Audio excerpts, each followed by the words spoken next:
Olá, ouvintes e leitores, sejam bem-vindos à nossa leitura bíblica comentada.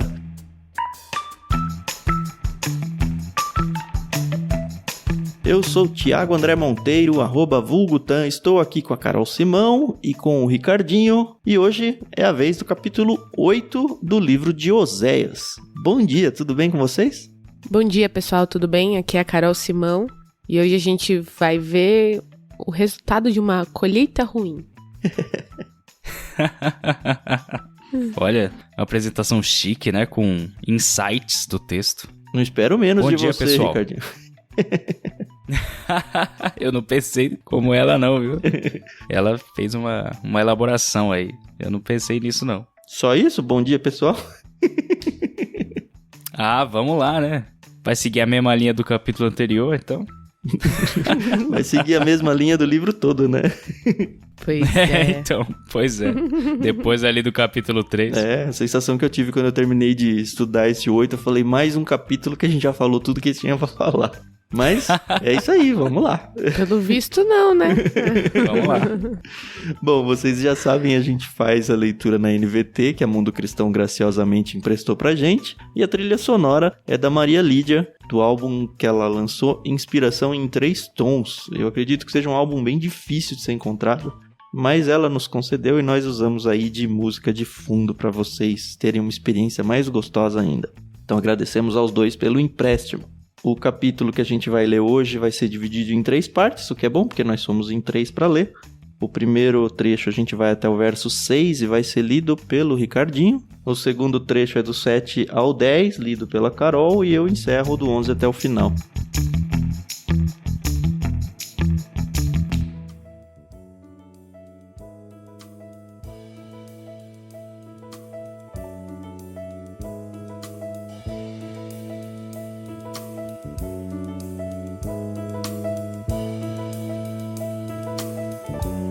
Muito bem, sua vez então, Ricardinho, Oséias, capítulo 8, dos versos 1 até o 6. Vamos lá então, vamos soar o alarme. Vamos lá.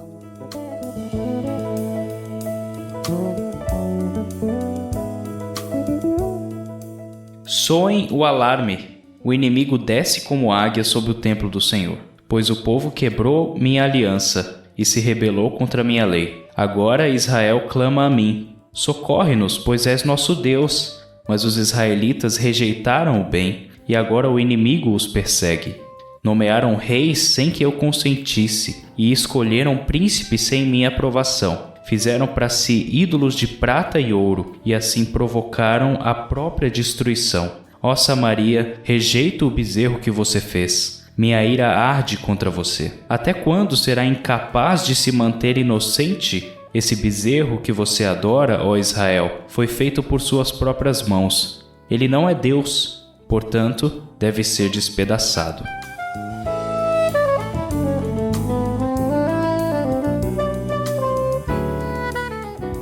Lembrei de você, Carol, no início desse capítulo. Teve algum livro bíblico que você lembrou do trecho do Senhor dos Anéis em que o Boromir, ele soa o alarme? E é muito isso, né? O alarme aqui não é aquele alarme de escola, né? Que faz bem. É uma corneta que, na verdade, a palavra aqui é shofar, né? Que é aquele corneta de chifre de carneiro, né? Que os israelitas usam. E eles usavam esse som aí tanto para chamada ao templo, chamada à adoração, quanto no caso aqui para a chamada dos exércitos à guerra, né? Então parece que o caldo azedou aqui, né? Deu ruim, né, pro povo de Israel, né? Deu ruim. Finalmente não, né? Mas a gente viu no capítulo passado, né, como Deus estava chateado, né? Porque o povo não queria saber dele. E agora, parece que o jogo virou, não é mesmo? Parece que a chateação se tornou ação, né? É muito pai e mãe, né? Quando a gente vai ficando, assim, chateado com o filho, você fala, poxa, filho, a gente já falou tantas vezes pra você não fazer isso. E aí o filho continua fazendo, e da chateação você fala, olha, deu, viu? Agora vai ter aí a punição, né? Enfim, é muito uma relação, né, paternal, né? Uma hora chega, né? E como será, né, que fica o coração de Deus em trazer uma condenação desse tipo, né? Porque se a gente que é pai e mãe já fica Assim, a gente entende a responsabilidade e a necessidade da repreensão, do castigo e tal. Mas dói em nós, a gente não gosta de fazer isso. Pelo menos não deveria, né? Não sei. Mas assim, não é algo bom para quem tá disciplinando também. Mas é necessário. Deus nos ensina isso, a sermos como pais. Em alguns textos ele até se compara, né? Como os nossos pais terrenos, muito melhor e principalmente perfeito, né? Sem erros. Mas eu acredito que essa tristeza de conceder uma correção deve ser talvez até mais intensa do que nós. Até porque a repreensão aqui é muito mais do que deixar de castigo ou as coisas que a gente faz com os nossos filhos, né? Ele tá trazendo um exército inimigo que não tem piedade alguma e que vai dizimar boa parte da população. Então deve ter sido muito doloroso para Deus ver isso e promover isso, né? Que, enfim, é ele que tá mexendo as peças para que isso de fato aconteça. E é muito focado ainda lá no Reino do Norte, né? Essa situação, Sim. né? Apesar de Judá até aparecer, acho que no finalzinho do capítulo, né? O livro de Oséias todo é uma profecia ao Reino do Norte, né? Um dos poucos profetas que falam ao Reino do Norte dentro da lista dos profetas aqui.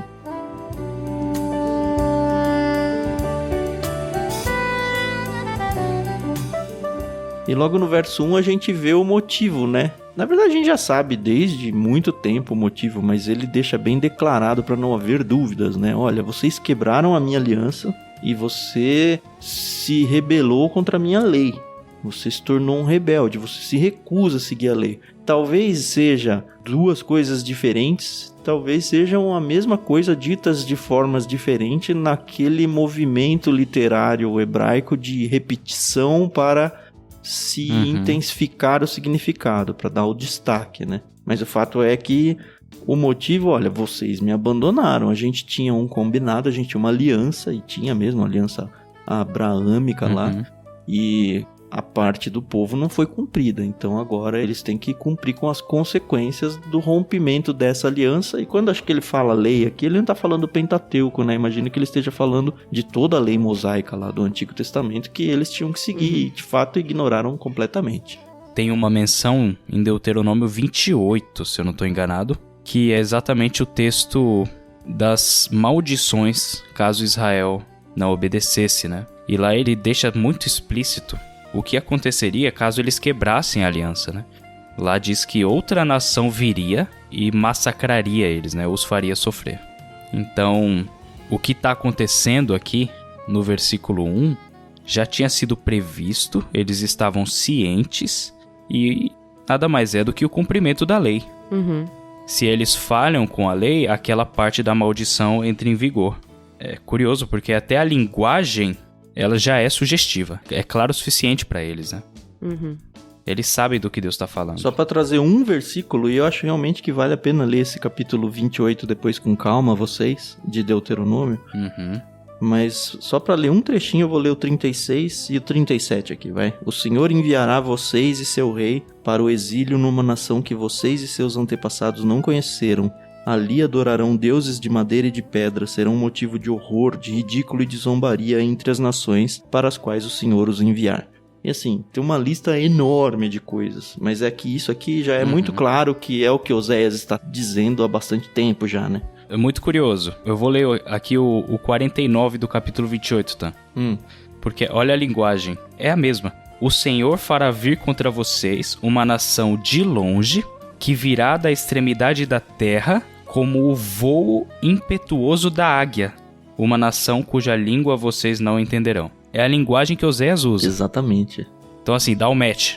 Combinou. Na cabeça deles, assim, eles já entenderam. E o mais louco, assim, o texto em Deuteronômio escrito muito anterior a Oséias, muito anterior, o povo mal estava se formando ali ainda, e já dá detalhes. No Oséias, dá detalhes, os mesmos, e ambos são muito anteriores ao fato, né? Então, o que eu tô querendo dizer é, esse negócio de profecia, a gente se acostuma, né, lendo na Bíblia, mas imagina que você hoje vai escrever um livro e falar sobre o futuro, sei lá, da nação brasileira. Cara, tem que ser divino pra conseguir acertar desse jeito, sabe? Tem que ser alguém que realmente conhece o futuro. E a gente se acostumando com profecias para um pouco de dar importância a esse detalhe que, olha, como Deus já sabe de antemão, assim, séculos antes, o que vai acontecer. Isso tem que dar uma segurança para nós também, porque tem muita profecia de coisas que vão acontecer no futuro, que vão nos beneficiar como cristãos que somos. E às vezes a gente deixa de descansar nessas profecias. Olha para o mundo ao redor e vê, não, tá tudo ruim, tá muita perseguição e tal. Cara, tem profecias a nosso favor. Basta a gente continuar seguindo o plano de Deus, seguindo como servos de Deus e confiando que, olha, esse Deus não erra. Acho que tem muito daquela coisa, né, do buscar em primeiro lugar o reino de Deus. E eu não sei como as pessoas interpretam esse texto, né? Possivelmente não do jeito certo. Não, o que eu tava pensando especificamente são nas picuinhas da vida que a gente vive, sabe? Os probleminhas do dia a dia que a gente faz como Israel fazia, né? Esquece que Deus existe, desconsidera ele no plano completo da nossa história e entra em desespero. Ai, não vai dar certo isso. Ai, porque eu ganho pouco. Ai, porque essa viagem é perigosa. Ai, porque tem tal problema de saúde na minha família.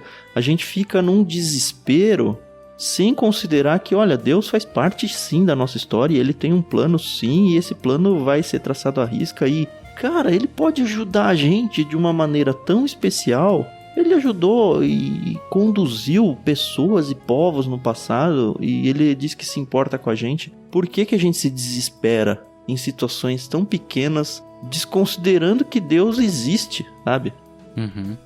Que era exatamente o que Israel fazia aqui, Exato. né? Então, uma coisa é você saber, né? Outra coisa é você pôr em prática, né? Tanto que o título do capítulo é Israel colhe vendaval, Sim, né? sim. Porque é muito certo isso. Eu sei que Deus é bom, eu sei que Deus ele tem um propósito e um plano perfeito. Legal, e você? O que você tá fazendo, né? Cadê a tua parte, né? E aí, tanto que no versículo 2 fala, né? Agora Israel clama a mim, socorre-me, pois és nosso Deus. Tá. Até dá risada de ler isso daqui, né? Porque, assim, é um arrependimento genuíno, né? Claro que não, a gente já viu isso. É um arrependimento do desesperado que tá pra morrer, é isso. É o ateu que grita, meu Deus, quando o avião tá caindo, sabe? Exatamente. Então a gente tem que tomar muito cuidado, né? Porque o nosso testemunho, ele tem que falar por nós, mas obviamente, né, que não é só... As pessoas não têm que olhar pra mim, ele é cristão, legal. Tá, mas e aí, o que você tá fazendo? Você tá fazendo um bezerro de ouro, né, pra outros deuses, ou você realmente está adorando a Deus, né? No comum da vida, como você vive com Deus. É isso. Exatamente, exatamente.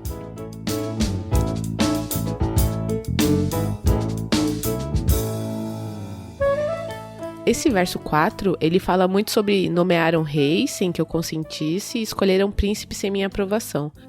No capítulo anterior a gente falou um pouco sobre essa questão, né? Sim. Dos reis que foram maus, foram usurpados. Só desgraça, só desgraça. Nem só os reis que foram maus, mas essa ânsia deles de ficar trocando a liderança, que a gente também falou no capítulo passado, né? E aparentemente não teve essa... pergunta a Deus, Deus, quem é o melhor líder para nós? O que também traz pra gente uma responsabilidade nos dias de hoje, em épocas de eleição, por exemplo, de a gente realmente se guardar em secreto no nosso quarto, sabe? Olhar pra Deus e falar, Deus, por menor que seja a minha parte, eu tenho parte nessa escolha. Como que é uma escolha sábia aos seus olhos? E aí encontrar, sabe? Aquilo que Deus mostrar pra você, olha... é por aqui que você tem que ir. Quantas pessoas cristãs fizeram isso, sabe? Em todas as eleições que já se passaram. Acho que é uma lição. E depois de instituído o governo, seja quem entrou, também tem orientações bíblicas para que nós oremos pelos nossos governantes, sabe? E é interessante que quando Paulo apresenta essa instrução de, olha, orem pelos seus governantes, o governante dele, na época... era terrível. Era um perseguidor de cristãos, sabe? Era alguém que você fala, não, Deus, mata ele, seria a oração natural, sabe? Mas não, é bizarro aquele texto lá, se a gente for pensar no contexto do Paulo. Ele fala, olha, eles são representantes de Deus, porque eles estão no governo. Mesmo essa pessoa tão difícil que era o governo de Roma em cima dele, não deixava de ser assim, da mesma forma que no texto aqui de Oséias, a gente vê que os assírios vão atacar e vão dominar, quão ruim eram os assírios para os israelitas? Totalmente, eles estavam matando os israelitas. Iriam matar, né? Uhum. Mas não eram representantes de Deus fazendo a vontade de Deus? Entendeu? É. Uhum. É difícil ser uma pessoa física, né? Uma pessoa única na Terra, vivendo as dores todas que o mundo infringe contra nós. E ainda assim manter essa noção de que, olha, esse governante está lá porque é um plano de Deus, ou esse governante vai entrar e é plano de Deus que eu escolho esse governante de uma maneira que consulte minimamente a Deus, sabe? É muito louco pensar isso, mas enfim, desdobramentos e desdobramentos que não acabam mais. Exatamente, e é muito louco, você fica assim abismado de ver como as pessoas interpretam as coisas, né, do jeito que elas querem interpretar, né?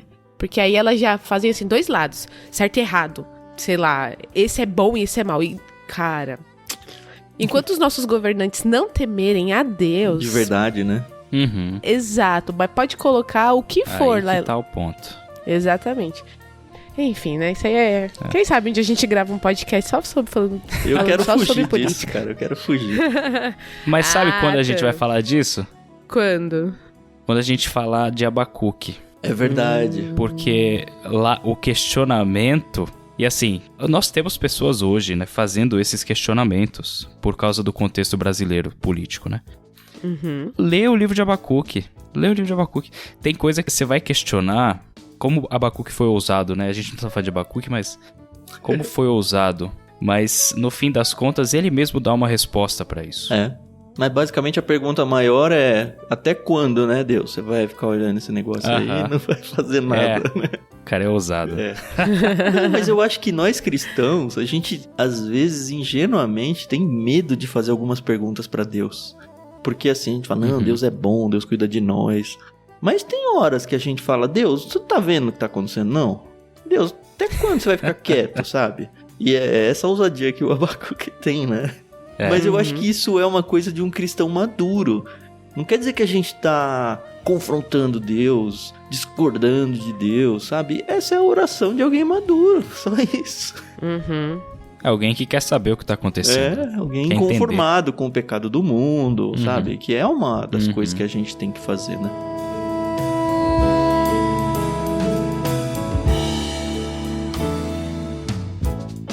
Nos versos 3 e 4 aparece de novo, né, a tal da idolatria, né? Fizeram para si ídolos de prata e ouro, mas é tão recorrente aqui em Oséias que eu nem sei se tem muito mais a ser dito de novidade. Mas, assim, eu tô arrependido. Ok, vocês escolhem os líderes aí, matam os líderes, põe outro, mata outro, põe outro, mata outro, põe outro, e vocês adoram a deuses. E você vem aqui me pedir ajuda agora, sabe? Não casa as coisas aqui. Eu fico pensando, esse bezerro que comenta aqui é o mesmo bezerro lá do deserto, na época de Moisés? Ou o povo fez a tolice de fazer outro bezerro? Não, eu vou explicar isso aqui. Isso aqui é um salto lá para 1 Reis, capítulo 12, versos de 26 a 30. Jeroboão, né? É, o Jeroboão I, que foi o primeiro rei de Israel depois da divisão entre Israel e Judá, né, do norte e do sul. Ele estava preocupado porque o templo de Deus ficava em Jerusalém, que tinha acabado ficando no território do Reino do Sul, território de Judá. E lá era o local de adoração de todo o povo, onde as pessoas tinham que ir entregar os seus sacrifícios e festas e tudo mais. Então tinha muita peregrinação para lá. E aí nesse contexto, então, Jeroboão I governa o norte e ele fica um pouco preocupado. E esse texto aqui que eu vou ler vai explicar por quê. E qual foi a grande solução que ele teve, né? A gente está em 1 Reis 12, 26 a 30. Jeroboão pensou, se eu não tiver cuidado, o reino voltará à dinastia de Davi. Quando o povo for a Jerusalém para oferecer sacrifícios no templo do Senhor, voltará a ser leal a Roboão, rei de Judá. Eles me matarão e o proclamarão rei deles. Então, segundo a recomendação de seus conselheiros, o rei fez 2 bezerros de ouro. Disse ao povo, é complicado demais ir a Jerusalém para adorar. Veja, Israel, estes são os deuses que tiraram vocês do Egito. Colocou um dos bezerros em Betel e o outro em Dan, nos 2 extremos de seu reino. Isso se tornou um grande pecado, pois o povo viajava até Dan ao norte para adorar o ídolo que ficava ali. E aí também tem Jeroboão, também construiu santuários idólatras, designou sacerdotes e tal. Enfim, ele cria todo um esquema de religião próprio para Israel Norte, para que não tenham que ir ao sul adorar. Então surgem aí a figura de 2 bezerros muito similares ao que foi o bezerro de ouro lá que o Arão construiu lá na época de Moisés. Mas é basicamente isso. E Deus tá falando, ó, esses bezerros aí me enojam, sabe? Não tem nada a ver que você faz. Esse bezerro que você adora, ó, Israel, foi feito por suas próprias mãos. Ele não é Deus. E essa era a religião, assim, isso foi o início da religião do povo do norte, né? Você vê como começou tudo torto já. Tudo errado.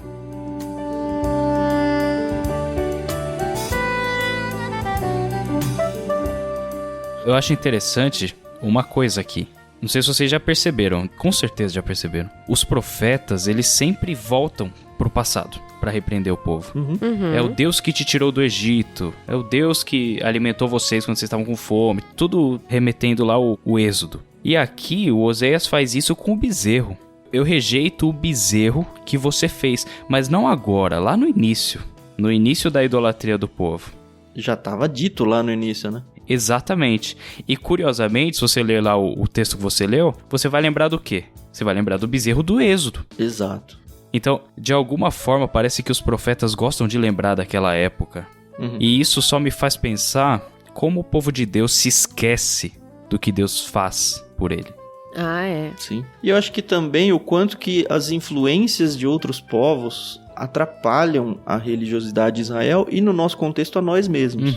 Porque a gente fica lendo isso e se revolta. Mas pensa na origem do povo de Israel. Eles ainda não eram um povo constituído como nação, mas eles cresceram, assim, em número, estando dentro do Egito. Então, qual que era para eles a referência de relacionamento com Deus? Na verdade, não era com Deus, era com deuses, porque é o contexto religioso do Egito que eles viviam. E no contexto religioso do Egito era o quê? Muitos deuses, todos eles tinham meio que uma área de atuação. Então era o deus do rio, o deus do sol, o deus disso, o deus daquilo. E ídolos físicos, né? Estátuas e tudo mais. Então, assim, a cultura religiosa deles era essa. Quando eles saem do Egito lá no Êxodo, não tem mais algo físico para representar Deus ali para eles.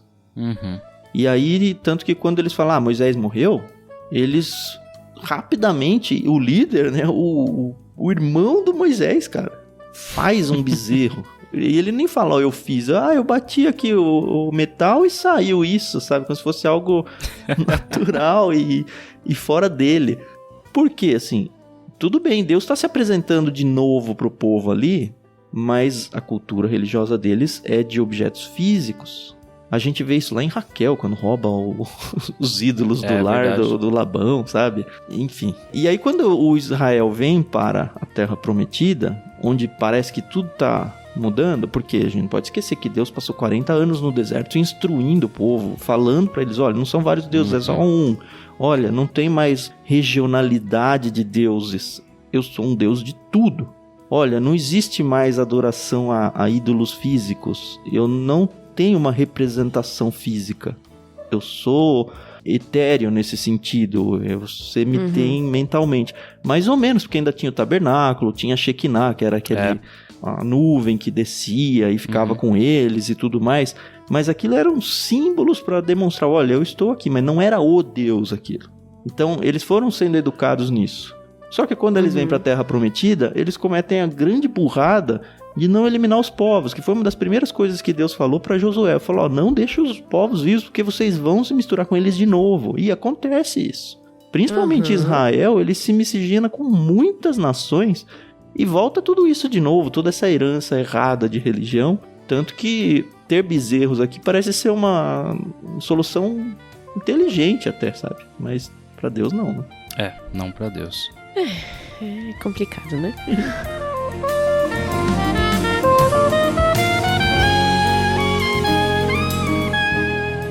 Tem só um último detalhe aqui que aparece pra mim. Na verdade não tem uma resposta, tá? Mas eu queria jogar pra fazer a gente pensar antes da gente virar. É o último trechinho do verso 6, Quando ele fala do bezerro, ele fala, olha, ele foi feito por mãos humanas, ele não é Deus, portanto deve ser despedaçado. Eu fiquei me perguntando, mas quem será que deve despedaçar? Será que, olha, vocês deveriam ter despedaçado e como não fizeram, eu vou despedaçar, trazendo outra nação Por meio e tudo da nação, mais. né? Isso. Aham. Ou ele só tá falando que não, sou eu que vou despedaçar e pronto. Eu gosto muito da primeira, mas não sei se o texto meio que responde isso claramente. Uma outra tradução, ele afirma definitivamente, né? A Nova Almeida. Será quebrado em pedaços. Não deve ser, mas será. Aí é ele agindo, Com né? certeza será. É. Uhum. Mas aí a gente pode terceirizar a ação porque ele fez isso, né? Sim. Uhum. Então, acho que faz sentido.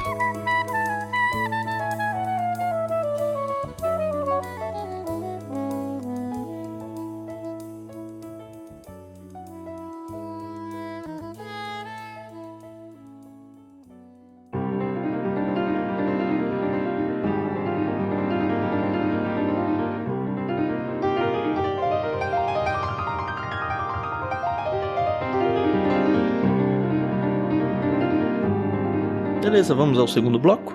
Bora. Vamos lá, dos versos 7 ao 10, né? Vamos juntar os ventos aí. Isso. É. Vamos lá.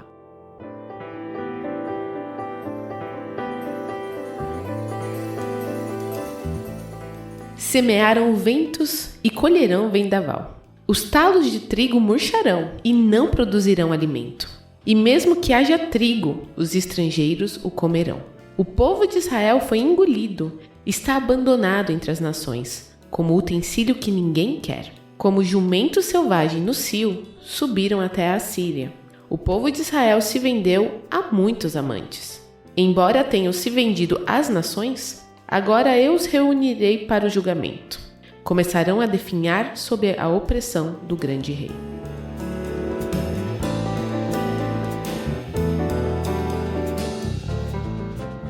Aí a gente vê, né, que até os músicos do mundo pegam passagens bíblicas pra fazer letrinha de música, né? Sem nem saber, né? Fica na ignorância, melhor. Mas tá falando do ditado popular, do quem semeia vento colhe Não. tempestade, não? Estou falando de música. Aí pode ser que eu Ou não o que as peguei a pessoas referência. consideram música. Eu não consegui Tudo pegar bem. a referência também, não. Tá ótimo. curioso. Melhor assim, né, Carol? É, melhor assim. Assim a gente não falou de ninguém. Mas também eu não pegar referência é uma coisa mais comum do universo. Mas eu gosto de ver que esse ditado, né? Quem semeia vento colhe tempestades é bíblico, né? Já acho que é o segundo trecho bíblico que a gente vê que aparece isso. E é isso, né? Ó, você fez, agora tome-lhe.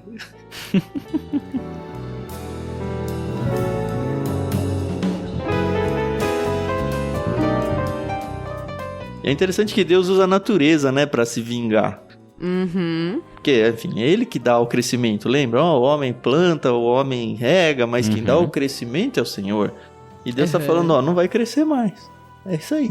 Uhum. E pior ainda, o que crescer vai ser pros seus inimigos. É, já pensou? Você vai se esforçar aí, vai se esforçar e... Não vai usufruir. Uhum. Não, e ainda vai achar ruim, né? Porque como assim? Trabalhei aqui, me esforcei e não vou, né, desfrutar. Uhum. O que me lembra aquela máxima de que... Deve ter algum dessas sitcoms aí que falam, pô... Meio discurso ateu, né? Que falam, pô, o cara lá do campo produziu, o cara não sei o que, no mercado. Aí quando você vai, põe a comida na mesa, você agradece a Deus. Você tem que agradecer o agricultor, você tem que agradecer a empresa que fabricou, que isso, que aquilo. Não, Deus. Cara, não. Primeiro que a vida de todos esses que participaram da cadeia dependeu de Deus. A vida, a saúde, as condições para trabalhar. Mas assim, no último dos últimos, só floresceu porque Deus deu crescimento. Sabe? Ah, não, porque eu adubei, porque isso, porque aquilo. Eu falo como experiência própria. A gente tentou fazer um jardinzinho em casa, sabe? Comprei terra, comprei adubo, comprei semente, comprei isso, aquilo. Não foi. Ah, sério? Assim, eu fiz toda a minha parte. A Rê fica rindo de mim. E eu falo, cara, pra mim aquilo lá, assim, é tão besta e pequeno, mas eu olho pra aquilo e me lembro dessa lição. É Deus quem dá o crescimento, sabe? Eu fiz tudo, estudei, vi tutoriais e luminosidade, que isso, que aquilo. Não foi, não sei porquê. Até hoje eu não sei porque não foi. Mas não foi. Tá bom, Deus, olha. Foi uma lição, assim, na prática. Deu maior trabalho, gastamos dinheiro. Vou tentar de novo agora, sabe? Talvez tenha faltado oração da minha parte. Falar, Deus, dê o crescimento, por favor, pra ficar bonito aqui na minha sacada. Sei lá. É isso aí. Eu acho que também, assim, vai muito de dom, né? Tem gente que tem o dom pra cuidar, né? Tem gente que tem a tal da mão verde, né? Que eles falam.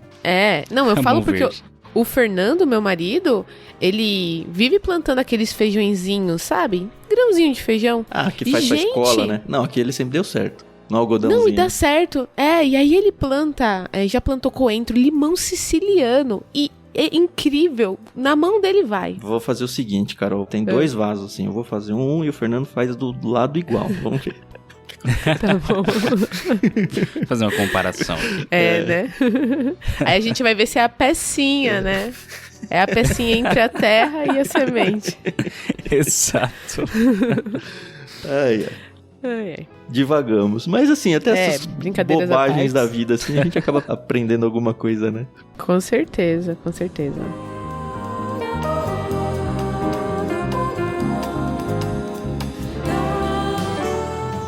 Eu gosto, né? Eu percebo que aqui no texto tá falando sobre a colheita, né? Que vai ter aí, o povo vai colher o que não é legal. E fala sobre o abandono, né? Que Israel vai viver, né? A gente tá falando aqui porque tá no futuro, né? Essa profecia. Uhum. É interessante que a gente vê nos dias de hoje, a gente tá em 2023, Israel é uma das nações que ajudam, né, outras quando entram em conflitos. Sim. Então aqui no Brasil mesmo, quando teve aquela situação do deslizamento em Brumadinho, chegaram equipes, né, de Israel pra ajudar e tal. Eu não sei se é culpa que eles falam, já estivemos muito abandonados e agora a gente vai ajudar, mas brincadeiras à parte. É interessante, né, que hoje eles são uma nação mais solidária. Sim. Eu sei que isso não tem a ver aqui com a profecia, mas como é ruim quando a gente está abandonado, né? Sim. É muito ruim você se ver sozinho, sem amigos, sem aliados. E era exatamente o que ia acontecer aqui nesse momento, né? Pra expandir um pouco mais essa sua ilustração, olha pro Brasil em quantos hospitais de fundações e tudo são israelitas. É verdade. São judeus cuidando. Cara, o hospital é alguém que tá interessado em pessoas que estão pra morrer, que estão doentes, estão sofrendo. Eles têm olhos pra isso. É muito louco isso. Quando tem conflitos, e tem conflito pra caramba de Israel com praticamente todos os seus vizinhos, mas quando tem algum desastre natural com alguns dos seus inimigos em volta, eles são os primeiros a ajudar lá também.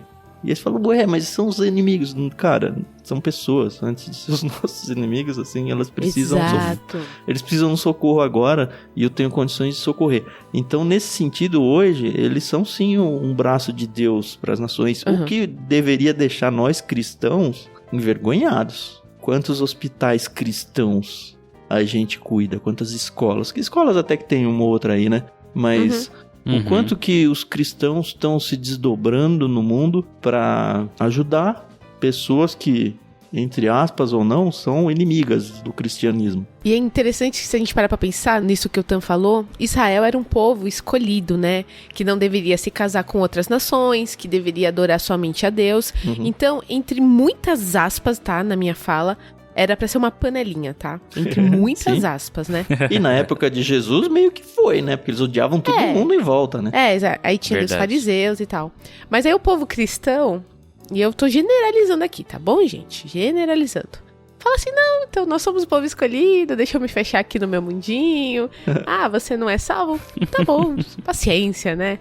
As coisas, elas se inverteram, né? Mas se inverteram... ainda pra uma coisa negativa, né? Porque a gente acha que, eu sou salvo, tá beleza, a minha salvação tá aqui. Tá tudo certo. E aí a gente esquece, né? Olha só a história maior, Carol, que legal. Deus cria um povo, fala, você vai ser o meu povo. Aí esse povo trai Deus, e aí Deus fala, olha, vocês estão ali de castigo, repreensão pra vocês, eu vou criar um outro povo pra ser o meu povo. Esse outro povo pra ser o meu povo... tá fazendo a mesma coisa. Exato. Putz.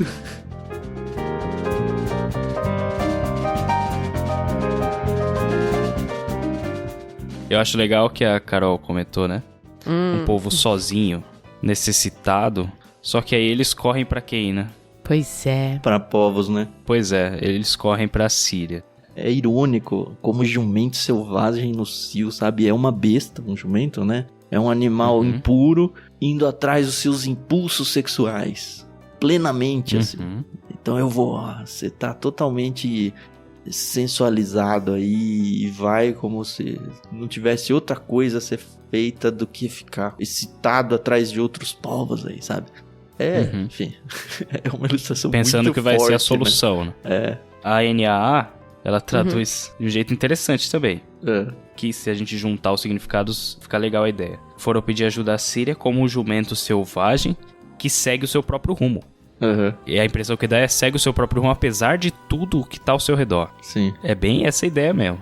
De juntar, né, as propostas das traduções aqui, é essa ideia, né? De um povo desesperado. E usa um animal, assim, entre aspas, muito... sugestivo. Né? Ai.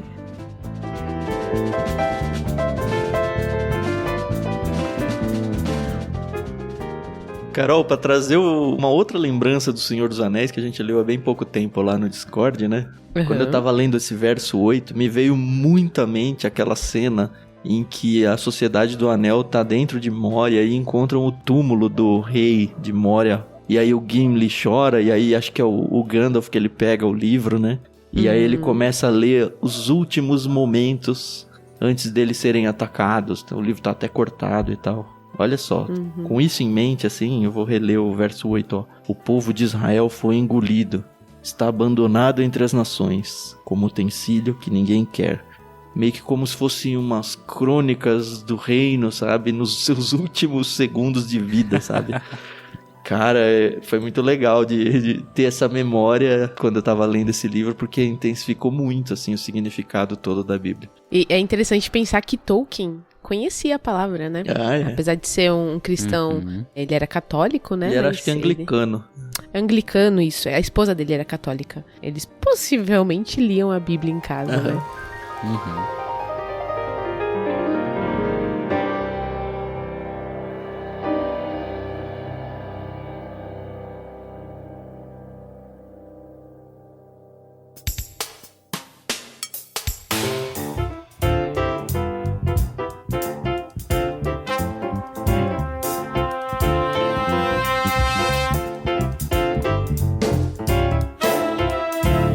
Vamos ao último bloco, então?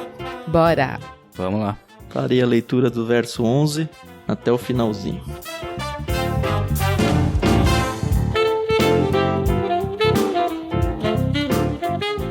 O povo de Israel construiu muitos altares para remover o pecado, mas esses mesmos altares se tornaram lugares para pecar. Embora eu lhes tenha dado minhas leis, agem como se elas não se aplicassem a eles.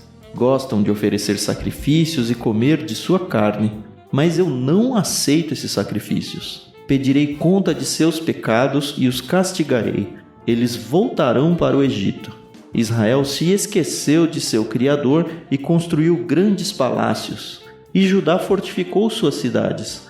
Por isso, enviarei fogo sobre suas cidades e queimarei suas fortalezas.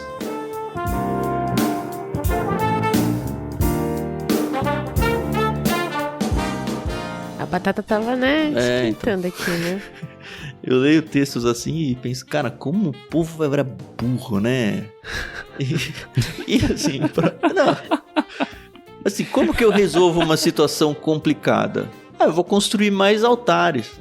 Cara, já tá sendo dito que o problema é esse, sabe? Eu vou construir mais altares e eu já adulterei o propósito original e eu vou adulterar mais, sabe? É tenso, né? Nossa. Só que assim, eu chamo eles de burro e ao mesmo tempo eu chamo a gente de burro, como cristãos, assim, genericamente, porque a gente faz a mesma coisa, sabe? Eu não sei quem é pior. Eu acho que a gente é pior, porque a gente tem a história, a gente tem a Bíblia, a gente tem todo o contexto e mesmo assim a gente faz o errado. Eles não tinham. Tudo bem que eles tinham ali Deus falando com eles, né? E a gente não tem, Carol. Não, mas você entendeu a gente o que tem eu tô um livro dizendo, inteiro, né? Não, sim, mas eles tinham Deus falando através da boca de um profeta. É. Então as pessoas tinham que estar ali e dispostas a ouvir.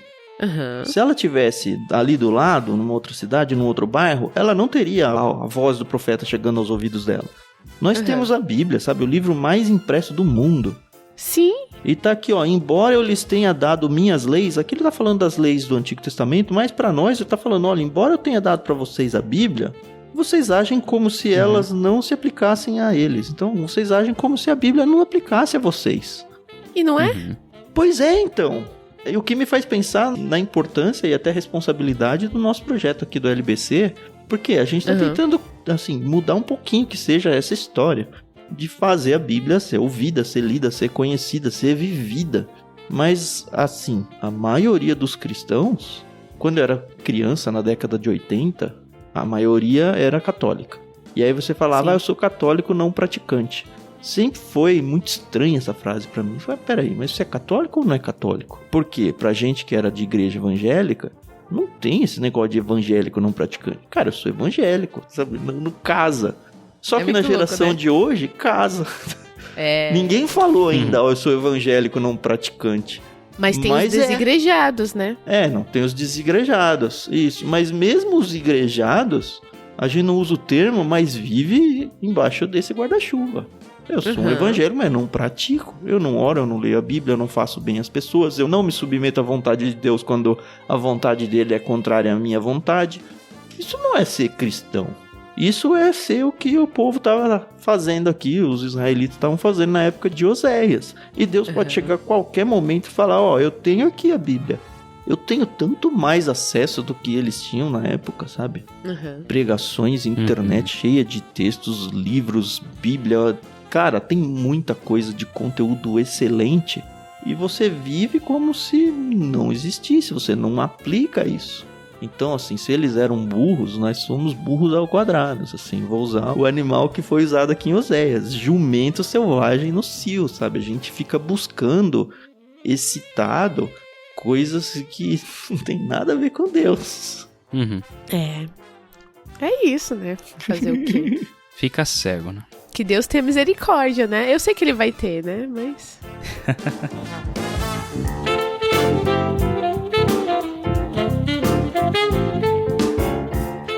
Mas é interessante, né? O texto antes diz que eles clamavam, né? O Senhor é nosso Deus, nos socorre. Mas na verdade, o versículo 13 mostra que, na verdade, por que eles faziam sacrifícios, né? Porque eles gostavam de comer aquela carne. Sim. Meu Deus, né? É assim, tudo gira numa questão do coração, né? Sim. Pra onde o teu coração tá voltado. Ele não gosta, Deus não gosta desses sacrifícios. Ele não quer esse sacrifício, tanto que ele não aceita, né? Sim. No versículo 13. Mas o coração é fogo, né? E a gente já tinha visto isso, né? A gente viu lá com Caim, quando ele fez o sacrifício, a gente até comentou em um episódio de Oséias. A gente viu os profetas que ficavam tirando a gordura. Os filhos de Eli, o Ofni e o Finéias faziam isso. Isso, né? Exato.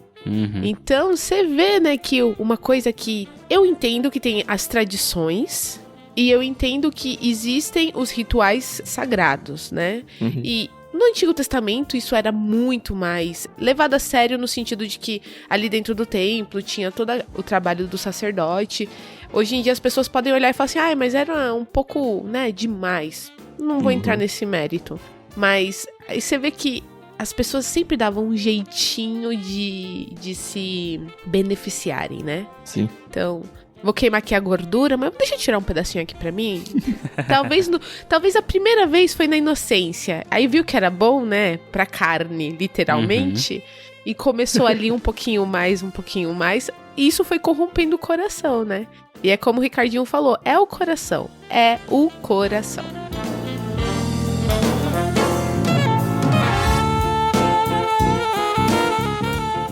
Eu quero fazer um paralelo, vai. E de novo vai ter que ter um pouco de explicação, tá?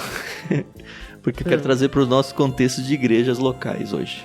E aí é uma pergunta provocativa. O que te move a ir à igreja hoje em dia?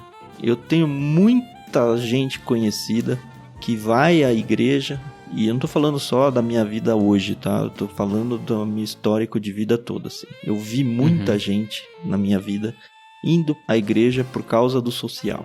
Aí a preocupação que eu queria dar é Obviamente, e é muito bíblico, que um dos papéis da igreja é a tal da koinonia, que é a comunhão entre os irmãos e tal. Faz parte isso. Então, eu não tô querendo dizer contra isso, tá bom? O que eu tô dizendo é que, em muitos e muitos casos, isso tomou o lugar de Deus. Então, eu vou lá para o encontro social, eu vou lá porque lá tá a minha galera. Os jovens têm a tendência muito de fazer isso. E muitas vezes a gente vai e volta e fala, tá, eu adorei a Deus naquela minha reunião? Não, eu só me encontrei com os amigos. E foi muito bom, foi muito legal, a gente riu, a gente chorou, a gente se felicitou ali, passou momentos muito gostosos. Mas foi uma adoração a Deus ou foi só pela galera? E acho que é um paralelo que não tá tão óbvio no texto, porque enfim, o texto não tá falando exatamente disso. Mas ele tá falando que, olha, vocês vão aqui porque vocês gostam de oferecer sacrifício, comer da sua carne. A questão é que eles iam pelas motivações erradas. Eles faziam o que era para ser feito, que era os sacrifícios e tudo mais, mas o coração deles estava inclinado pro lado errado. As prioridades e o entendimento daquilo estava errado. Então hoje a gente vai à igreja e tem que ter essa comunhão, mas essa comunhão tem que refletir uma adoração a Deus. Essa comunhão tem que ter um propósito de adorar a Deus em comunidade, juntos. E a partir do momento que essa for a prioridade, aí se torna uma adoração sadia. Se não, talvez você tenha ido para um encontro em que Jesus não foi. E foi tão bom, mas Jesus não foi. É como em Apocalipse. Jesus do lado de fora, batendo na porta e fala, ó, deixa eu entrar. Eu tô do lado de fora e vocês nem perceberam. Então, assim, cada um pega o seu contexto e tenta prestar atenção a isso. Vocês juntos estão virados para o altar de Deus ou vocês fizeram uma rodinha, todo mundo olhando para si mesmo? E o altar de Deus está nas costas dessa rodinha, entendeu? Acho que eu não estraguei a koinonia, né, a comunhão, mas externei bem, acho que é a minha preocupação. Mesmo porque é importante você realmente ter ali na igreja amigos, você ter na igreja um ciclo social. Isso é importante até mesmo pra você fazer parte de uma comunidade, poder crescer espiritualmente e tal, mas não pode ser o foco, né? Não dá. Mesmo porque aí quando você briga com um amiguinho ou toma bronca do pastor, você vai embora. E não é pra ser assim. É pra vocês crescerem, se exortarem, disciplinarem em amor. Chorar e sorrir juntos. Exatamente. Então, é isso que as pessoas talvez hoje elas perderam o foco, né? Não gostei da bronca, não gostei do jeito que o irmão, a irmã falou comigo, ou me olhou, ou não sei o quê, não vou mais. Não é isso. Então, se você acha que igreja é isso, você também tá errado. Exatamente. Não, você quer ir pra igreja pra falar de videogame, né? Pra falar de futebol. Pra falar dos assuntos legais, né? Mas por que, se a gente for pensar, por que existe koinonia se não é pra exercitar o perdão? Se não é pra exercitar a repreensão? Se não é pra exercitar a própria adoração junto, né? Por meio de música que seja. Não faz sentido. Ela perde o seu significado. A koinonia vira só um encontro pra jogar papo fora. E não produz nada. Exatamente. Exatamente.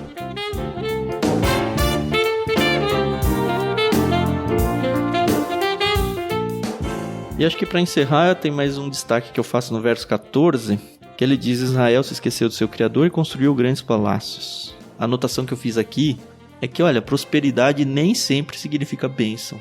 E aparentemente eles estavam ricos aqui, eles estavam poderosos, ricos e tal. Mas isso não quer dizer que Deus os estava abençoando. Muito pelo contrário, né? Riquezas, elas podem ser bênçãos de Deus, mas elas não são sempre bênçãos de Deus. Da mesma forma que a pobreza nem sempre é uma maldição ou um castigo divino. Ele pode ser, mas, cara, não é sinônimo uma coisa da outra. Tanto que a conclusão aqui, o castigo, né? É a volta para o Egito, o que me deu um certo estranhamento, porque enfim, eles vão para a Síria, não para o Egito, mas tem um grupo do povo que vai acabar indo para o Egito também. Mas eu acho que muito do que ele colocou aqui é um paralelo, olha, vocês vão voltar à escravidão. Para eles o Egito era um local de escravidão, sabe? É a referência deles, ó, vocês saíram do Egito para se tornarem o meu povo, agora vocês não são mais meu povo, então vamos voltar para o Egito. Vocês precisam passar por tudo aquilo de novo, para que vocês sejam libertados e passem novamente por uma nova experiência de um êxodo, sabe? Eu acho que o sentido é esse. Do Egito, né? Exato.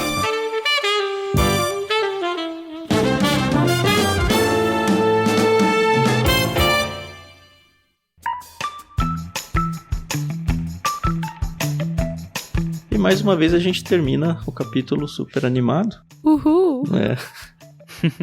Mas no fim tá chegando o capítulo 14 e ele vai ser mais legal.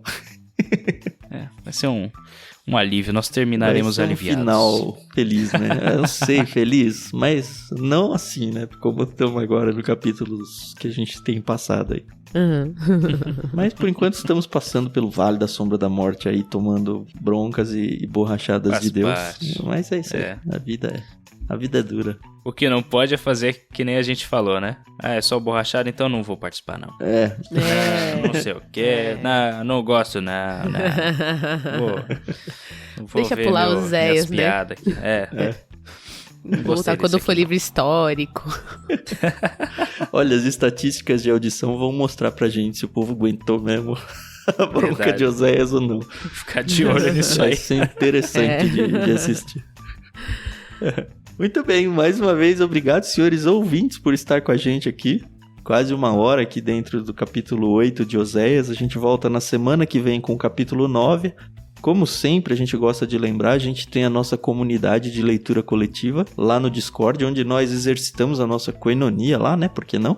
Onde a gente transmite esses podcasts ao vivo, então você pode ouvi-los no momento de sua concepção, e é muito legal o pessoal que fica aqui. Não são todos que ficam o programa todo, mas sempre tem uma galera chegando e saindo ao longo do episódio, e é muito gostoso ouvir vocês.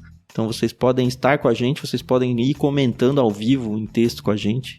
Obrigado aí a galera que tá com a gente ouvindo. A gente tem feito a leitura da Bíblia lá também, ao longo de 2023. Então, se você quer chegar também, sempre é tempo. Mesmo que você não pegue o cronograma inteiro da Bíblia, você entra onde a gente tá, não tem problema algum. Simplesmente venha, porque como vocês viram hoje no verso 12, né? Olha, eu dei as minhas leis. Então, vamos ler as leis do Senhor e aprender, e aprender a viver sobre elas, né? Que é o mais importante. Então tem mais uma oportunidade para você conhecer a Bíblia além do LBC, que é estar no Discord com a gente. É uma comunidade totalmente gratuita, tem o link aí para você participar na descrição do programa. E finalmente a gente gosta de lembrar vocês que vocês podem se envolver financeiramente com a gente. Nós nos consideramos sim como um projeto missionário, né? Um projeto ministerial. E nós precisamos da ajuda financeira de vocês que gostam disso, que querem fazer com que o LBC cresça e consiga alcançar mais e mais pessoas ao longo de tantos anos aí que Deus pode nos conceder à frente. Então faça parte disso, ore aí com a sua família, converse com a liderança da sua igreja, de repente a sua própria igreja pode se tornar uma mantenedora nossa, nos adotar como missionários. Então, se você tiver alguma dúvida, entre em contato com a gente tem o Telegram, tem e-mail, tá tudo aí na descrição do programa. E é muito fácil encontrar a gente. E se você quiser se tornar um apoiador, é só acessar catarse.me/ictus. Ictus se escreve ICHTHUS. Nós agradecemos a todos os apoiadores que têm nos sustentado. A gente nunca menciona o nome deles, mas eu sei que vários deles não gostam da ideia de aparecer. Então a gente evita um pouquinho isso. Mas saibam todos vocês, tá? Que a gente é muito grato pelo carinho que vocês nos dão mensalmente e que nós só existimos e conseguimos continuar produzindo isso porque vocês estão abrindo a mão e estendendo o braço para nós. Muito obrigado a todos vocês e obrigado, Carol, obrigado, Ricardinho. Sempre muito gostoso estar com vocês aqui. A gente grava de manhã logo cedo, então a gente algumas vezes na semana abre com uma conexão profunda com as escrituras, uma conversa tão gostosa que eu tenho tido com vocês. Então, obrigado pela disponibilidade e a vida de vocês. Deus abençoe a todos e até a próxima semana. Amém. Muito obrigada, pessoal, pela paciência, a audiência de vocês. É sempre muito bom estar aqui e a gente se ouve no próximo episódio. Até mais. Valeu, gente. Esperamos que a literatura de Oséias esteja abençoando a vida de vocês como tem nos abençoado. É o nosso desejo. Deus abençoe a todos.